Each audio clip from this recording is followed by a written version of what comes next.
Saludos, amigos y amigas de La Respuesta. Durante los últimos 3 años, lo digo con pesar, La Respuesta ha tenido como umbral, como introito, 2 temas. Primero, la pandemia, con el siniestro COVID, aquel que todavía anda por ahí merodeando humanidad, y las guerras, primero Ucrania, ahora otra más preocupante, más delicada, la guerra formal entre Israel y Hamas, organización tremenda, terrorista, palestina, que evidentemente no reconoce al Estado de Israel, contrario a la otra parte de Palestina. La franja de Gaza son apenas 360 kilómetros. En cambio, la autoridad palestina, donde está el presidente Abbas, que sí reconoció en su momento la necesidad, la idea de que Israel no puede desaparecer, pero que a la hora en que se ha producido la reacción de Israel, que ha sido tan fuerte, él se ha alineado con su pueblo, es natural, el pueblo palestino que está sufriendo evidentemente los efectos directos de una guerra. Israel, que siempre 6 guerras, 5 guerras sostuvo con sus ejércitos, eran más bien guerras de ejércitos en desierto y descampado. Esta ha tenido la enorme dureza de que Hamas atacó primero, produjo atrocidades primero y se refugió en los túneles y debajo de los edificios, y eso conllevó bombardeos destructivos, evidentemente, pero a Israel alegando que ahí estaban los mandos, ahí estaban tropas de Hamas. Ahora estamos viendo que se está peleando en tierra. Entró la ofensiva por tierra. Y paradójicamente, en medio del dolor, esta es menos cruenta que la de los bombardeos, porque ahora, al hecho de avanzar tropas israelíes por tierra, disminuye el ataque aéreo, porque hay tropas propias allí. Es penoso tener uno que hablar de estas cosas, porque por las redes y las fílmicas uno ha estado viendo el dolor de los desplazamientos, los huérfanos, los niños. Y ya dice Israel, estamos combatiendo cuerpo a cuerpo. Ahora viene una etapa muy dura, que es la guerra de guerrilla urbana. Eso todos estamos viendo, pero no sé si todos nos estamos preocupando en la medida en que cabe. Porque esta guerra es una guerra, diríamos, de siglos. Siglos para atrás y siglos para adelante, porque hay controversias inmensas, insepultables, entre el mundo musulmán y lo que representa Israel como pueblo antiguo, y el problema de la tierra, y Jerusalén, la ciudad santa, bueno, que tiene 3 religiones, las fundamentales del mundo ahí, con sus templos.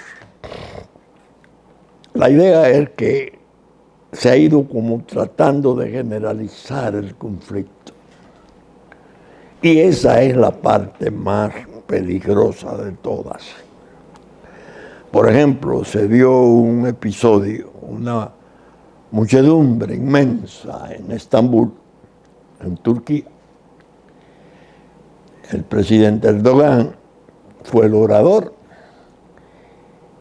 Se habla de 1 millón de asistentes y la verdad que es difícil imaginarse una multitud tan grande, una muchedumbre, que coreaba tropas turcas para Gaza.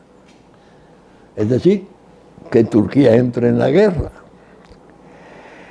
Erdogan detiene el discurso y dice, no, yo comprendo la inquietud de ustedes, pero aguarden que en el momento menos pensado, usó esa expresión, como lo vamos a complacer, fue lo que dejó entrever con la afirmación, no tengo exactamente sus palabras, pero fue así. La respuesta de Israel no se hizo esperar.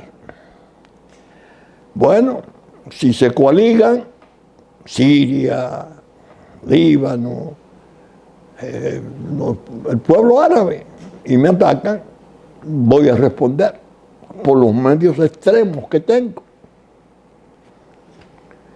Como si dijeran, no nos van a desaparecer otra vez. Y ellos tienen el arma atómica y la manera de arrojarla. Como se ve, que es la parte de preocupación que debemos de compartir. Lo que está en curso es una inmensa tragedia que puede alcanzar niveles apocalípticos. Estamos. En medio de esto se dan escenas realmente alarmantes. Salí y vi en las redes visita de Putin a Xi Jinping, urgente, no anunciada.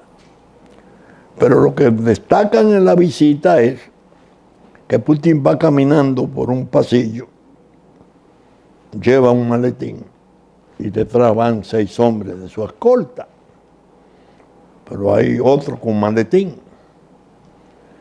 Él cede el maletín porque parece que iba a entrar a la reunión con Xi Jinping. El maletín de las claves nucleares. Es decir, que él está en China hablando, me imagino que sobre Ucrania y sobre Oriente. Todo el mundo piensa eso, 2 superpotencias que están viendo mejor que nosotros, claro, está en el tercer mundo en que vivimos. ¿Cuáles son las perspectivas? ¿Cuáles pueden ser las dimensiones de ese conflicto? Bueno, y si Irán se activa más, porque tiene sus tropas, su infantería de marina, llamaríamos, el Hamas, y Hezbollah en Líbano, que está desde el Líbano atacando el norte de Israel, y ya Israel contestando. Israel entonces inquieto, también reaccionando frente a Siria y sus aeropuertos y los altos de Golán. En definitiva, estamos en un punto de desequilibrio inminente que se puede, por alguna razón que muchas veces se produce mediante lo que se ha llamado siempre en la historia de la guerra el error trágico que produce la detonación. Eso básicamente después de la Primera Guerra y la muerte del archiduque en Sarajevo, que fue el detonante. Si Irán se activa, Israel tiene que responder ya no a Hamas, sino a Irán como tal. Entonces, China tiene una relación especialísima, Rusia también. Israel se vería obligado a responder en términos delicadísimos. que mejor es ni mencionarlo, aunque se piensen, porque es un estado pequeño, que incluso Irán llegó a amenazar sus ayatolas, que una vez tuvieran el arma, lo iban a desaparecer en 24 horas, a pulverizar.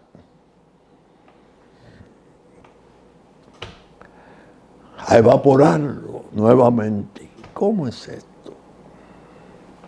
¿Cómo es esto? Realmente, a todo esto están las maniobras y los alardes de las superpotencias. Putin dice su gobierno, que tienen un arma secreta que evitaría el bombardeo nuclear, porque es algo electromagnético, que anula la posibilidad de la explosión, un proyectil hipersónico que en segundos dejaría sin efecto lo que pudieran venir con una bomba, con una ojiva nuclear. Bueno,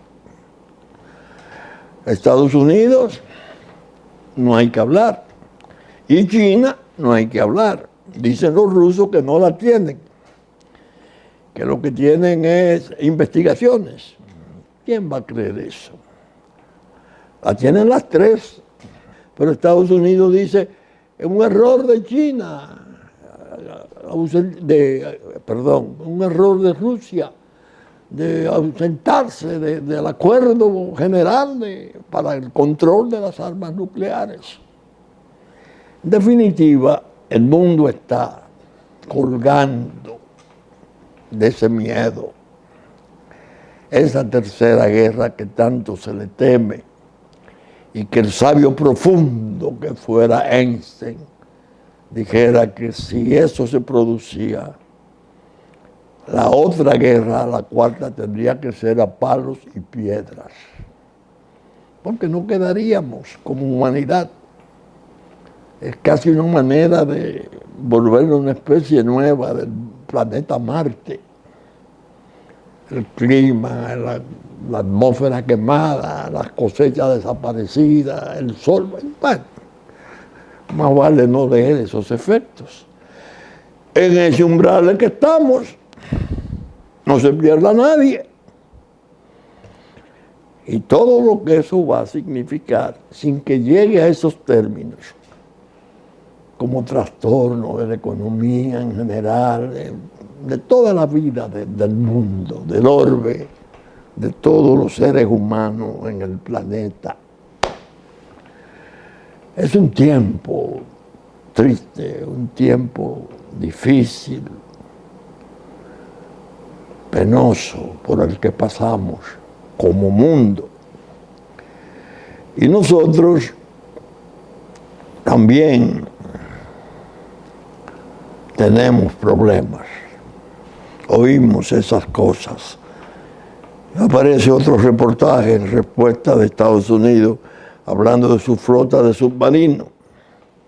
El eje fundamental de su defensa, que no es parable con nada. Nosotros aquí, luchando con unos enigmas, espesos enigmas, cosas por descifrar, peligros por aguardar, defensas y traiciones, porque la existencia misma del Estado-Nación República Dominicana está en la mira de una parte de los poderes de la tierra desde hace ya mucho tiempo, pero que en los últimos tiempos ha comenzado a definirse como una experiencia espantosa. La Organización de Naciones Unidas, a la cual no me canso de llamarle hoy cueva de trampas, por encima del respeto que siempre me mereció desde su fundación en el 48, 3 años después de la Segunda Guerra Mundial. Un desastre. Kenia,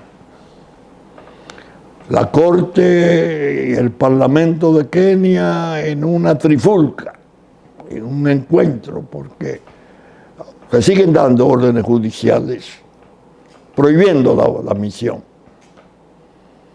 Y dicen, es una misión peligrosa. No pueden salir de aquí 1000 hombres de nuestra policía a ir al Caribe a pacificar a Haití. Y los políticos, naturalmente, yo sostengo que el asunto es sumamente preocupante por la actitud fundamental del organismo mundial tan degradado como está. Parió con su autorización esa fuerza voluntaria, que ella llama fuerza voluntaria pero ajena a Naciones Unidas. Está renunciando a la propia criatura que crea. Es hijo mío, pero yo no sé de él. Yo no respondo por él. Ustedes me oyeron en el programa antepasado hablar de que, en mi opinión, el presidente Obama, que debe de ser un orgullo muy legítimo de Kenia, porque su padre era keniano, un récord histórico increíble, presidente 8 años de Estados Unidos. No hay que hacer esfuerzo para imaginarse la importancia que debe tener en Kenia. A mi modo de ver, él ha estado jugando en el ajedrez del Caribe. He citado muchas veces su discurso en Lima, Perú. Fuera del discurso, al terminar, a la delegación haitiana, le dijo, en una cumbre, díganle al pueblo haitiano que yo he cumplido lo prometido. Yo le he preguntado de la respuesta muchas veces, presidente Obama, ¿qué prometió usted? Que está tan contento. Eso desde luego, antes de todo el desastre agravarse.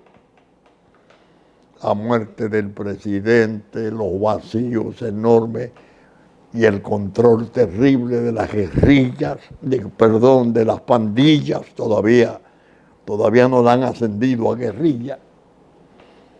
Las pandillas criminales, el desastre, el derrame, la provocación del canal, buscando la manera de ver cómo avivan un conflicto de frontera armado, violento, choque de poblaciones, que le dé a esa cueva de trampas entonces la oportunidad de decir, bueno, en nombre de la paz vamos a intervenir, ya no con la fuerza voluntaria que es ajena a nosotros, sino con nuestros propios medios. Desde luego, he dicho otras veces, no perderlo de vista esto, con una modificación que ha habido en la geopolítica regional. China y Rusia, interesadísimos en Santo Domingo. Ya vimos las ofertas de Haití. Ya sabemos lo que habló el canciller ruso sobre 4.000 millones disponibles de inmediato, la fabricación de 2 plantas de energía formidables, una en Cahuaycano, otra para Puerto Príncipe, bueno, en su viaje que viera a Turquía. Desde luego, 1 mes y medio después estaba muerto, matado por un comando colombiano, contratado por una serie de empresarios que se ha visto por el propio informe de Naciones Unidas. Su hora de parra es decir lo que hay, que son los dueños, fueron los que formaron la pandilla y esa pandilla tiene sus vínculos porque es un empresariado mafioso que siempre ha estado vinculado a lo peor, al crimen organizado, a las drogas del mundo. Comenzando por Cosa Nostra, la grande, la pesada, la Liga Mayor, que desde hace muchos años, y esta respuesta se le ha agotado la garganta. Y así lo confesó Salvatore Bonanno, un hombre importante de la familia Bonanno, ante una comisión investigadora del gobierno, del Congreso norteamericano, cómo ellos se habían adueñado de Haití. De eso hace 40 o más años. Imagínense ahora, qué tipo de controles que hay ahí. Así las cosas, nosotros estamos en ese mar proceloso de dificultades, de contratiempos. Y lo peor es que estamos divididos para la defensa. El proceso electoral pasó a ser el actor del momento. Dijo el doctor Fernández, candidato de su partido, la Fuerza del Pueblo, o dijo su partido, no sé exactamente si fue él o su partido, pero en su partido se dijo, que esos hombres y mujeres que andan ahí haciendo alianzas son unos buscaempleos, oportunistas. Cuando a mí me llevaron la información, yo dije, bueno, yo creo que él tiene razón. Él busca el empleo mayor del país, la presidencia de la República. Que otros vayan a buscar regidores, alcaldes, vicealcaldías, diputados, senadores, eso es menor. Buscar la presidencia es un empleo importante. El mayor, él lo ha desempeñado 3 veces, con un apoyo popular inmenso del pueblo dominicano. Bueno, ahora ha cambiado considerablemente el panorama, porque él consideró que la iniciativa que el gobierno había tomado, las iniciativas, militarizar fuertemente la frontera, suprimir el visado, los tratos comerciales, era un error del gobierno, que el gobierno era culpable porque eso obedecía a propósitos personales, reeleccionistas, hijos de la ambición, una cosa que en una campaña política era lo ve como normal. El gobierno, a su vez, dando unas señales desconcertantes, porque el presidente Abinader, desde antes de su visita de ahora, de hoy, de ayer, a Washington, venía sosteniendo una posición que se resumía a aquella advertencia: no puede haber solución en Haití en base a República Dominicana. Tiene que venir la comunidad internacional y hacerse cargo de ese desastre en el cual ella tiene un alto grado de responsabilidad. Porque estuvieron, lo he dicho yo, 13 años ahí, con MINUSTAH, inútiles, estériles, y se fueron un buen día. Nos vamos de aquí, esto no funciona, aquí no hay con quién hablar, no se le puede dar recursos, aquí no volvemos más. Aunque a los 15 días comenzaron a recoger sus palabras las cancillerías de Francia, Canadá y Estados Unidos. No, lo de Haití. Ahora vemos que la visita que hace el presidente a Washington, muy agradable parece, el presidente Biden, lo único que he visto que ha trascendido, que dice, lo de Haití no puede esperar. Presidente Biden, no puede esperar. ¿Y cuánto hace que ustedes salieron como Naciones Unidas? que son decisivos de allí. Y todo lo que ha ocurrido, ya no en meses, sino en años, como deterioro, ¿por qué la espera de ustedes que se les pidió tanto? Y Abinader, el presidente, ha tenido en eso una posición seria. Pero ya comienzo a ver cosas que me preocupan. Un ministro dice, no, pero la frontera no está cerrada para el comercio. ¿Cómo? Que no está cerrada para el comercio. ¿A qué comercio se refiere? Al de los huevos y los plátanos y los pollos, de Dajabón. No es posible, porque el gobierno organizó una especie de corral para que el mercado funcionara en esos niveles. Pero Haití se resistió, Haití se negó. Al revés, las pocas cosas que mandan para allá, viaja hasta un saco de tallota, de auyama, no sé, lo quemaron. Le hicieron una fosa común a productos agrícolas dominicanos para quemarlo. El ministro dice eso.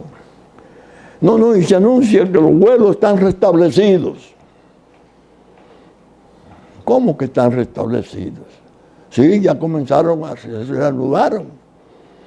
Alguien me dice, no, porque no se olvide, doctor, que aquí está el empresariado haitiano, que está en el fondo de todo el desastre, pero está aquí, y está aquí haciendo presencia non santa.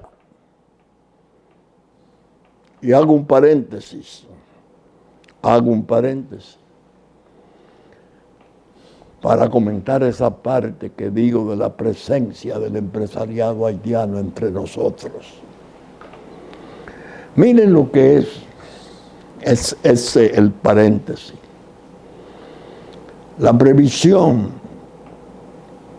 de un hombre que ha estado en la lucha política, prestado en cierto modo, desde el litoral de la abogacía y del penalismo, un abogado prestado a la política que fundó un partido en el 80 y tiene mucha experiencia de vida, ha participado, ha estado cerca o dentro de sucesos nacionales importantes.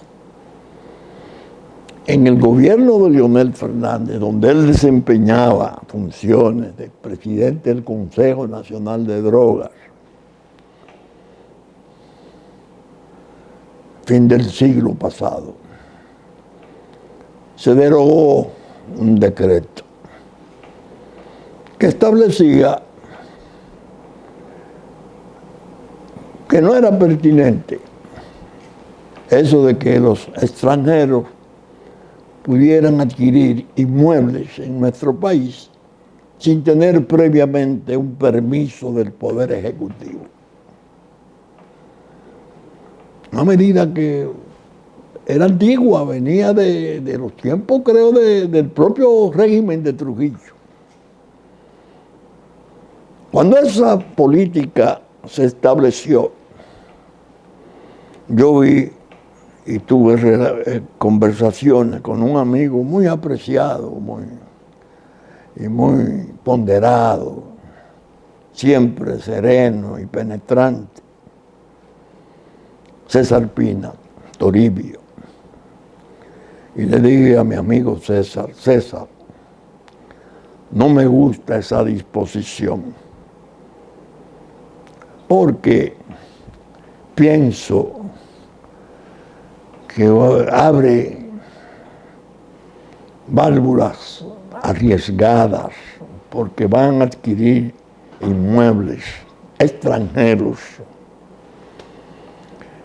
Y tú verás que el propio proceso social agrario que se logró en el tiempo del doctor Balaguer, al grado de que el 53% de la producción arrocera estaba en manos sociales, en manos de parceleros.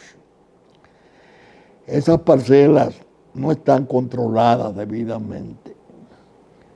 Se ha perdido la mística, está arruinándose el programa y pueden aparecer compradores de esas tierras. Pero especialmente el crimen organizado, a través de testaferro, puede adquirir muchas tierras de regadío en lugares sensitivos. El Ejecutivo tiene que tomar parte en esta situación. Bueno, César y yo compartimos, él tiene un criterio muy claro de mi preocupación. Me dijo, de todos modos, parece que las preocupaciones vienen del turismo. Bueno, pero los programas turísticos se manejan en niveles de ministerios especiales, porque son inversiones importantes. En la primera reunión que convocó para el Pacto por la Nación el presidente Abinader, que yo fui, no en esta última, en la primera, en marzo, cuando todos los partidos menores estuvimos, incluso la Fuerza del Pueblo estuvo representada. Al final, yo pedí un turno para hablar y le dije al presidente Abinader, eso que acabo de decir sobre esa disposición. Presidente, yo lo advertí en el tiempo de Leonel Fernández y se lo advierto a usted. Se está revirtiendo la propiedad de tierras de regadío, de tierras importantes en manos de extranjeros. Extranjeros muchas veces bajo el ropaje de empresarios, a través de un testaferrato terrible. Restablezcan esos controles. No solo para la zona fronteriza porque lo manda la Constitución, no, en general. Bueno, el mío yo, pero no he visto reacciones. Ya está en curso, ahora agravado el problema. Ese es el paréntesis que quería hacer. Ahora vamos a ver las desavenencias. Me ha penado tanto ver cómo esa deriva de la fuerza del pueblo, tan penosa, de reencontrarse con ese precedente, ese umbral de desastre que ha sido para el país, tanto en el saqueo de bienes públicos descomunal, increíble, como en los procesos de soberanía y ataque a la nacionalidad. Volver hacia atrás es una manera de que esa fuerza del pueblo renuncie a las motivaciones éticas y políticas que tuvo al formarse. Bueno, luchamos contra eso, explicamos en vano. Todo caminó, gente muy activa, muy poderosa alrededor del doctor Fernández, siguió sus negociaciones. Al momento que grabo, no sé, grabo viernes, me imagino que hoy estarán dando noticias sobre el rescate de la República. Imagínense lo que es hablar de rescate de la República, si eso se consagra en medio de las actitudes que ha asumido tanto el partido Fuerza del Pueblo como su líder frente al problema de Haití, que ha merecido incluso el elogio encendido de los haitianos en su prensa, con fotos de primera plana incluida. Entonces, la deriva fue tan hiriente que se volvieron contra los partidos menores. Muchos que fuimos sus aliados del PLD hasta que le renunciamos a su cúpula corrupta, porque nos dimos cuenta que íbamos al abismo. Precisamente ayer sábado aparece mi reminiscencia en el diario Listín Diario, en la que yo evoco un episodio del año 79, final del 79, cuando yo anunciaba la formación posible en julio, 6 meses, 7 meses antes, de la Fuerza Nacional Progresista. En esa reminiscencia que aparece en el listín, yo evoco 2 amigos fundamentales, Germán Emilio Ornes Cuascú y Mario Álvarez Dugan, que entonces Germán Emilio permanente, después sus hijos los relevó en forma notable, pero hubo un tiempo en que Cuchito era el subdirector, después pasó a ser director del hoy. Pero había un tipo de relación de familia, creo que una hermana de Germán era esposa de un hermano de Cuchito, algo así. El caso fue que me encontré con ellos 2 cuando llevaba el documento, donde anunciaba que iba a la Fuerza Nacional Progresista, que dicen los del pueblo, ni es nacional ni es progresista. Y nosotros le decimos, ni ustedes del pueblo, sino más bien el anillo del padrino de la cúpula es el que está dictando las reglas del juego, que por cierto lo he visto muy robusto, muy animado. Por fortuna parece que superó el quebranto. Qué hirientes han sido con nosotros. Y le han dicho fuerza, bueno, de todo, a todos los partidos pequeños, que sumados dan cerca de un 14, un 15% de la votación general. Y que ellos tanto han reclamado siempre, porque siempre les faltan los puntos de ganar, sobre todo atento a la cuestión de la segunda vuelta. Lo cierto es que esta situación para nosotros se torna borrosa, porque aunque hay núcleos de la población integrándose en una forma muy consciente a las responsabilidades de la defensa nacional, el liderato, diríamos, mejor y mayor, establecido por muchos años, 3 periodos presidenciales, vacilando, peor aún, coincidiendo con el enemigo. Yo les voy a decir, para mí, como dije en la pasada respuesta, esta es una parte espinosa y desagradable, porque no soy de los que cambia de afectos personales de la noche a la mañana. No soy un muda lealtades de acuerdo a circunstancias. El que lee la reminiscencia esta de que hablo, se dará cuenta que 900 palabras que tiene, porque es el límite por el espacio. ¿Cuál ha sido nuestra hoja de vida como partido?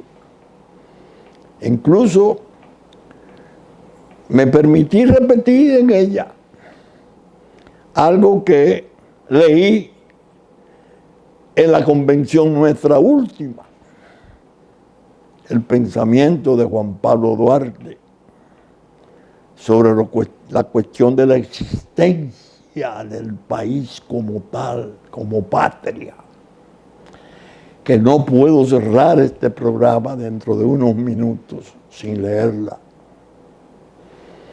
porque creo que es la amonestación más severa que se le puede hacer a Leonel Fernández. Está ahí, en esa carta, en la parte final, cuando el padre fundador de la República, el Cristo de nuestra libertad, habla de la existencia de la patria como tal. Que él, Leonel Fernández, cuando la Corte Interamericana dictó un fallo vergonzoso, mandándonos propiamente a dejar sin efecto el artículo 18 de la Constitución relativo a la condición de dominicano, cómo se alcanza. Él escribió una conferencia magnífica y fue a la OEA, donde su amigo Luis Almagro, y la leyó. No trascendió tanto entre nosotros, algo que se debió de editar en folleto para repartirla en las escuelas sobre nacionalidad. Pero no. Sin embargo, cuando surge la provocación del canal, se cae, porque ya el problema es no reconocerle a Luis Abinader, que es quien ha tomado la actitud dentro del gobierno, porque ahora, como dije, hay que ver qué está pasando. Y tomarle la palabra al presidente Abinader, por ejemplo, él dijo sobre el control biométrico, eso es innegociable. Presidente, que así sea, porque ese control biométrico lo rechazan los haitianos por sus razones. No son los haitianos que lo están rechazando, es la mafia que controla Haití la que lo rechaza. Porque la frontera no es un problema de huevos y de pollo y de plátano. Es un problema de droga, de armas, que no es de aquí que van allá. Sí pasan por aquí. Posiblemente los traficantes de armas y todo eso lo organizan porque este es un lugar mejor de llegar sin el tipo de vigilancia hasta que aparecieron las pandillas que controlan todo. Recuerden lo que yo he dicho sobre los puertos de Caucedo y Jaina, que fueron concedidos después del terremoto, porque la ayuda humanitaria tenía que llegar a Puerto Seguro y Haití no lo tenía. El pequeño que tenía se destruyó con el terremoto, fue lo que se dijo. Esta es la hora que yo no sé si todavía está vigente la medida aquella de que lo que entraba a Haití o venía de Haití, sus furgones tenían, no sé cuándo la quitaron o no sé si todavía permanecen chequeados de origen. Por eso subimos 800% en el tráfico de drogas, según se estableció en el 2010, en la conferencia de Punta Cana, a la cual yo asistí, y vinieron todos los jefes importantes de las aduanas y los puertos de Europa, en USLA. Es decir, nos hemos emborronado. Nos han debilitado las vacilaciones y creo que es una pena. Y le advierto al presidente Abinader algo con la honestidad y severidad con que muchas veces hablo. Una especie de sentencia o advertencia popular que figura como adagio, como dicho público. No cantar como gallo y poner como gallina. Me excusan las feministas, a quienes aprecio mucho, porque tiene cierto tono machista, pero es un decir del pueblo. Lo utilizó en una oportunidad nada más y nada menos que Juan Bosch, advirtiendo a un sector político que habían cantado como gallo y pusieron como gallina. Y eso se lo digo a la oposición y se lo digo al gobierno. La posición nuestra es muy clara, porque no hacemos ningún tipo de acercamiento a cosas que entendemos que están en una forma u otra renuentes, vacilantes, temerosas de cerrar filas con la defensa nacional. Bien, dos cositas nada más al final. Esto para el Ministerio Público independiente nuestro, que ha sido en los últimos tiempos motivo de orgullo de mucha gente de este país y de incluso del extranjero. Corren peligro, corren riesgo sus méritos. La gente está sospechando que en la judicatura están apareciendo fallos terribles, minando el juicio social, el juicio de la nación, que ya se pudo establecer cuando se comenzaron a leer aquellos expedientes de millares de páginas. Ya vimos, ahora hay personalidades pidiendo por la libertad de alguien que está ahí en Najayo, dentro de un expediente terrible que es el Calamar.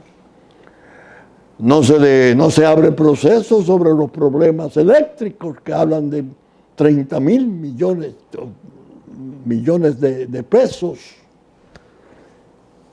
Se exonera a los que están incluso en arresto domiciliario, se le quita, porque no es razonable. ¿Cómo que no es razonable? ¿Y cuántos hay detenidos por infracciones menores? Mucho más tiempo. Pensar que puede seguir dando fallos así, sin que la sociedad se inquiete y piense que la opulencia de esa gente es la que está actuando, o algún tipo de favor político colateral, nombramientos en cortes y cosas debidos a políticos, a poder político. Espérense. Ahora viene la elección del Tribunal Constitucional. Y le dije a un colega amigo que me visitara, me dijo, tú tienes muchas condiciones para ser juez y me alegro que hayas aplicado. Pero te advierto, es un cargo muy importante donde no se puede ir debiendo gratitudes a nadie, porque la República está bajo ataque y el dique defensivo de la República en sus fronteras jurídicas es el Tribunal Constitucional. Bien, voy a hacer cumplir lo que prometí hace un momento. Me dejaré mis comentarios sobre el Código Procesal Penal para la próxima respuesta, haciendo un resumen de mis quejas, que el tiempo me ha ido dando una dolorosa razón. Vamos a ver si leo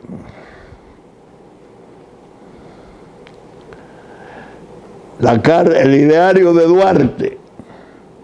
Cito al Cristo de nuestra libertad, nuestro padre fundador.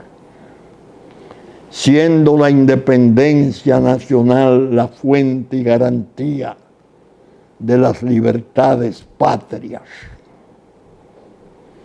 la ley suprema del pueblo dominicano es y será siempre su existencia política libre e independiente de toda dominación, protectorado, intervención e influencia extranjera, cual la concibieron los fundadores de nuestra asociación política al decir el 16 de julio de 1838, Dios, patria y libertad, República Dominicana.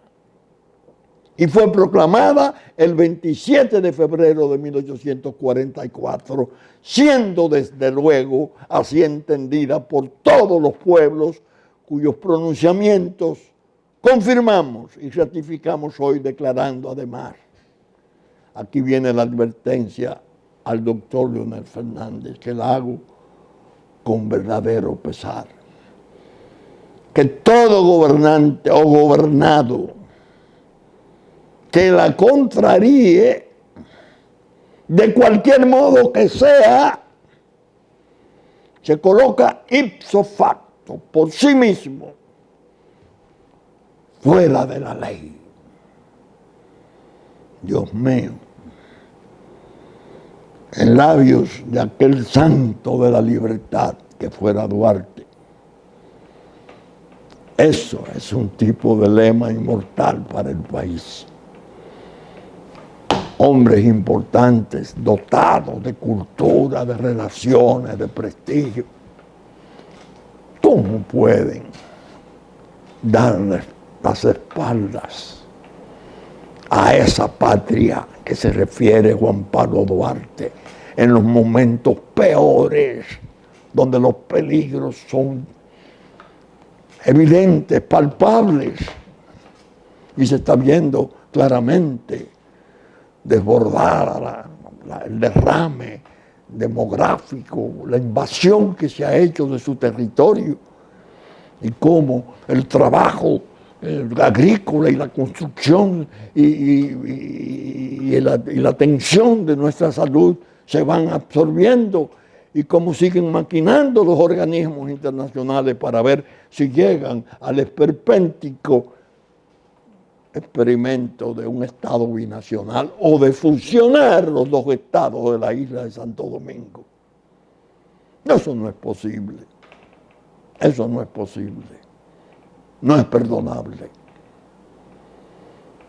Así que en el próximo programa, repito, hablaré del Código Procesal Penal y me referiré a mi historial de advertencias. No tengo todavía el número de los imputados en rebeldía, que es para mí notable como falla, como tara, pero hablaré de la falta que hace la mejor prueba penal que se puede hacer, la presunción hecha por el juez presidente o los jueces que presidan el juicio, donde se entiende y supone que está la neutralidad más sana en el juicio, lejos de las añagazas y habilidades de las tribunas, teniendo que motivar razonablemente esa íntima convicción.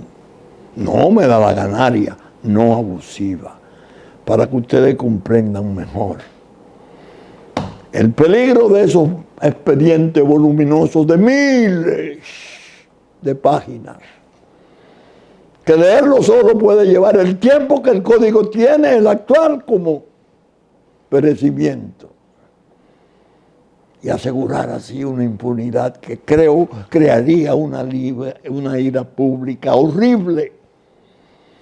Y que no me vengan con monsergas de cosas modernas, que el Código de Defensa Social de Cuba fue el más importante código penal del mundo, hasta tiempo de Batista y llegar la revolución. Y miren lo que sobrevino. 60 años de control riguroso de la libertad de ese pueblo. No me hable nadie tonterías. Bien, saben ustedes que estamos saliendo por Super Canal a las 11 de la mañana de domingo en nuestra versión central. Canales 3 del cable,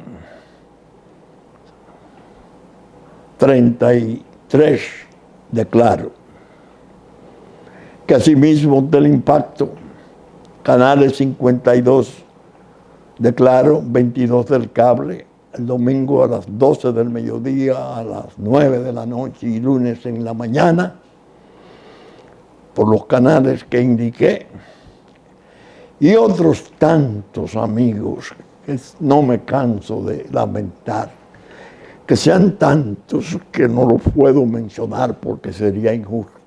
Me quedarían muchos por espacio. Estaremos en YouTube a partir de las 12 del mediodía de domingo y esperamos estar con ustedes de nuevo en la próxima entrega, el próximo fin de semana, si Dios quiere. Muchas gracias.